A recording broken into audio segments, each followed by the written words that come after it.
그래서 사실 수적으로 감소한 게 그렇게 전혀 아니다. 이제 두 번째 보면은 일상적인 종교 요소인데요. 간단히 얘기를 하면 약간 또 다른 조사입니다. 1998년 갤럽 조사. 이것도 이제 자주 있는 건 아니고요.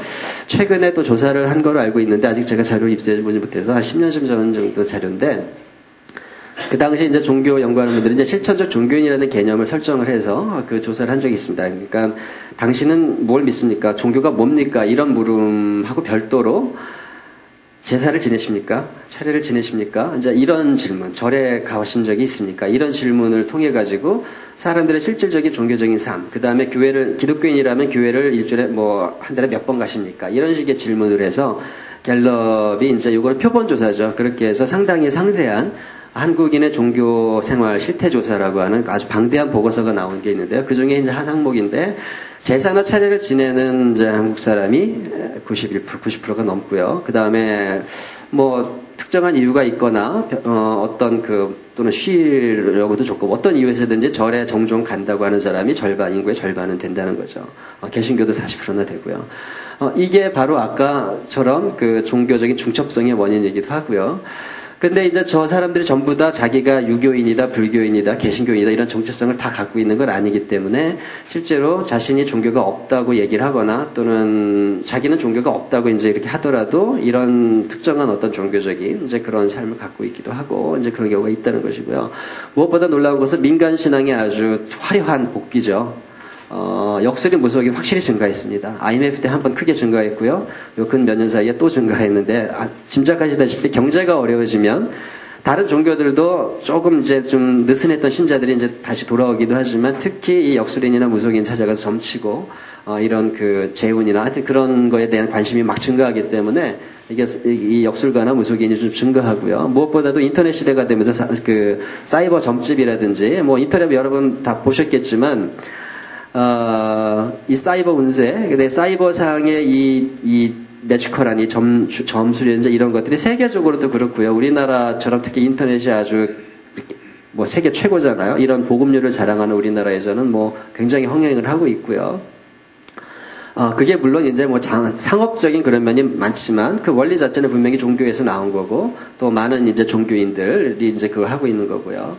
그 다음에 이제 건강에 대한 관심에 이제 풍수 산업이라든지 풍수 뭐 인테리어 이런 거 하잖아요. 그 다음에 수많은 대체의학들은 과학적인 원리도 뭐 갖고 있는 것도 있지만 상당히 그런 것과 무관하게 주술적이고 종교적인 그런 이제 대체의학들이 상당히 많은데 그런 것들도 역시 굉장히 여전히 더 이제 유행을 하고 있다는 것이고요. 그 다음에 이제 또 하나 말할 수 있는 거는 이제 종교적인 무종교인들이 역시 많다는 거죠. 첫 번째 항목과 이제 관련이 되는데 무종교인의 나는 종교가 없다고 말한 그 인구의 절반의 사람 중에 상당수가 어쨌든 실천적으로 어떤 유교나 또는 불교나 또는 가끔 교회를 갈 수도 있고 그런 어떤 종교적인 그런 거로부터 완전히 단절되어 있지는 않다는 것이고 그 다음에 특히 방금 이런 그 민간신앙의 화려한 복귀에서는 특히 이 사람들의 비중이 굉장히 크다는 거죠. 그렇겠죠. 교회 다니는 사람들보다는 그런데 안 다니고 그냥 난 종교가 없다 이러는 사람들이 사주 보고 택일 하고 토정 빌고 보고 이제 이런 거에 오히려 더 관심이 많기 마련이니까요.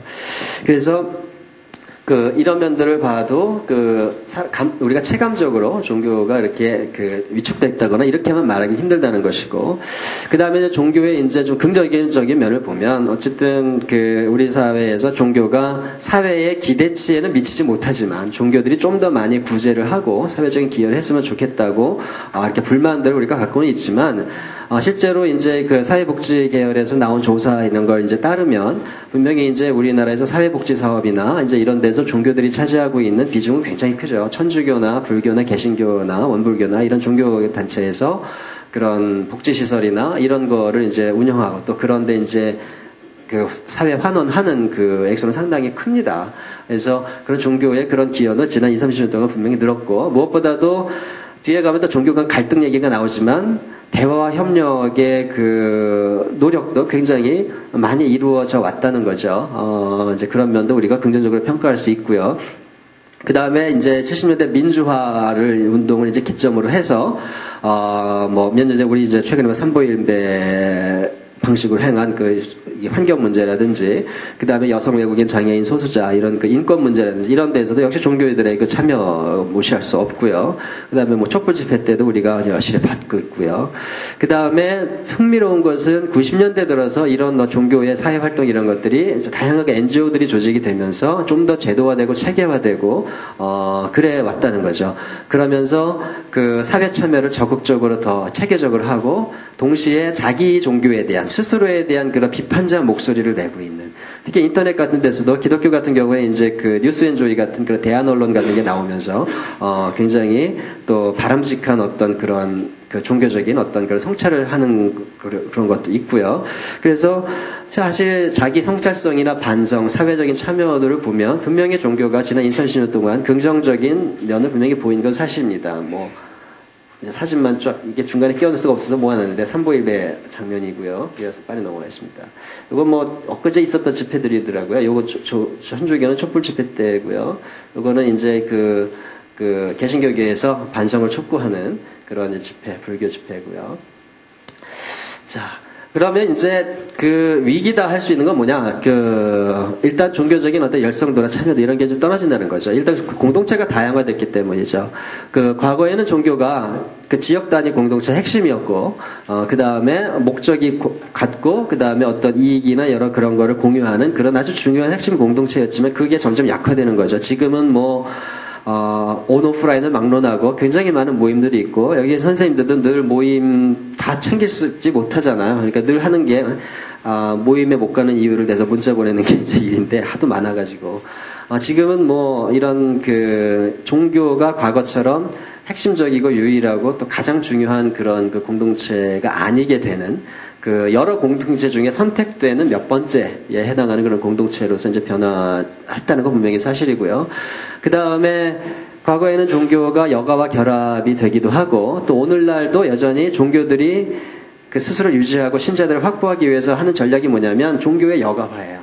그죠? 그러니까 대형 교회들 같은 데 가면은 반드시 이제는 아주 세련된 찻집들을 갖추고 있고요. 문화시설들을 갖추고 있죠. 그래서 시계가 없어서 이렇게 했더니 진짜 시계 좀 빌려주실래요?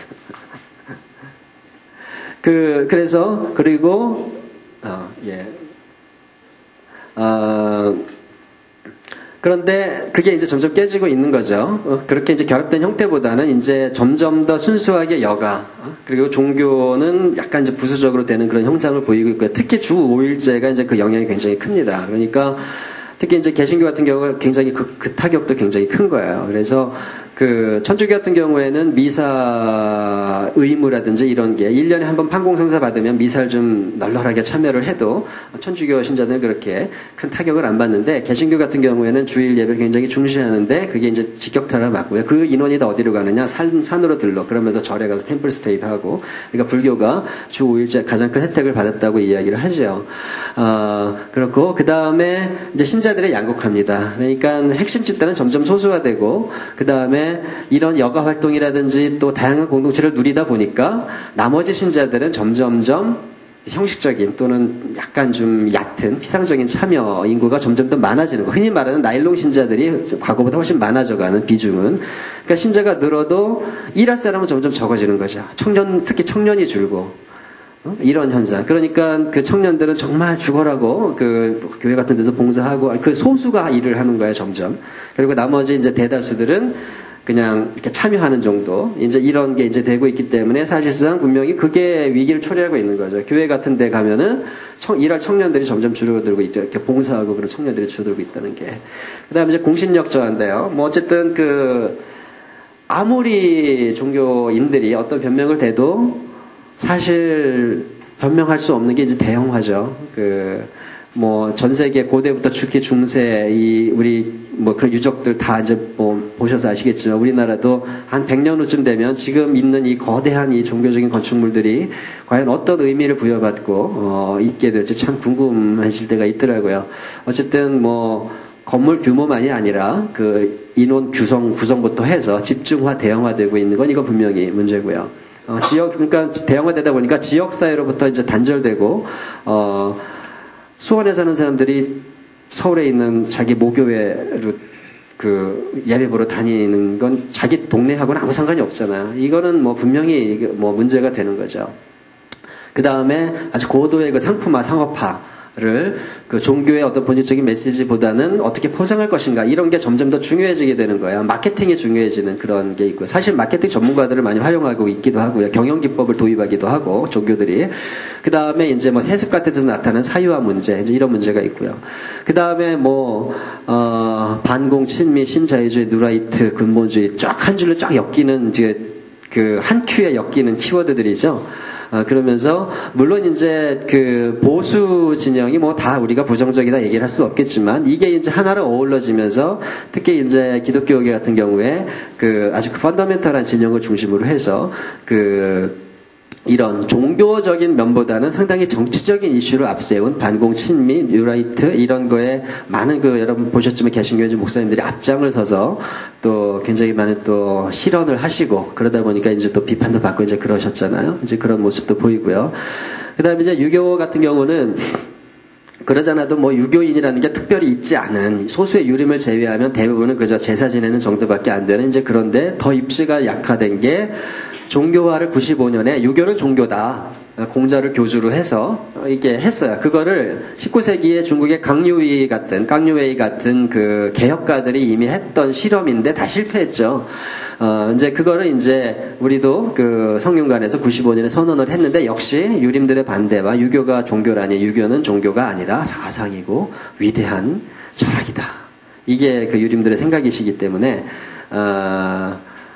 근데 이제 제사 지내고 하는 게 이제 종교가 아니라면 보니까 종교와 사상과 정치가 막 결합된 거죠.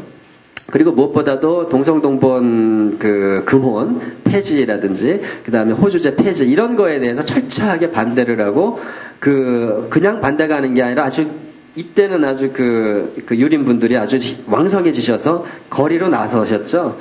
그러다 보니까 그게 오히려 사회적 지탄을 받는 거죠. 그러면서 유림에 대한 이미지, 우리 사회에서 유림의 역할이 뭔가에 대한 그런 이제 그런 부정적인 것도 생겼고요. 불교는 뭐 항상 기복화라든지 그 다음에 사찰 사유화 같은 게 항상 문제가 되고 있고요.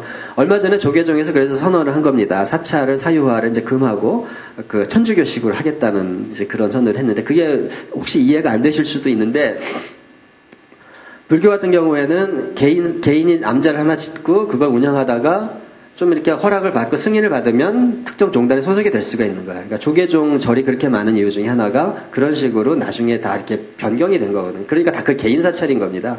이제 그런 거에 대해서 사실 사유재산은 뭐 압수할 수는 없겠지만 무언가 좀 제도적인 정비를 들어가겠다고 조계종이 선언했기 때문에 그건 굉장히 우리 한국 종교사에서 굉장히 아주 혁신적인 일이 될 거라고 바람직한 그런 기대를 모으고 있고요. 가톨릭은 영성주의화되면서 이제 뭐 정유구현 사제단 같은 분들의 활동이 좀 관심이 멀어진다든지 신자들은 좀 무관심해지고 성직자 중심주의가 더 심화되고 개신교는 뭐 많지만 뭐 몇 개만 뽑았으면 최근의 것만 뽑으면 아프가니스탄 피랍 사건 아주 엄청난 파장을 몰고 왔었고 개신교가 아주 직격탄을 맞은 사건이었고요. 그 다음에 정부의 종교 편향, 그 다음에 SBS 신에겐 인간에게 다큐 사진을 보시면 사실 이분들이 여기 계신 분들이 여기에도 많이 계신 거거든요.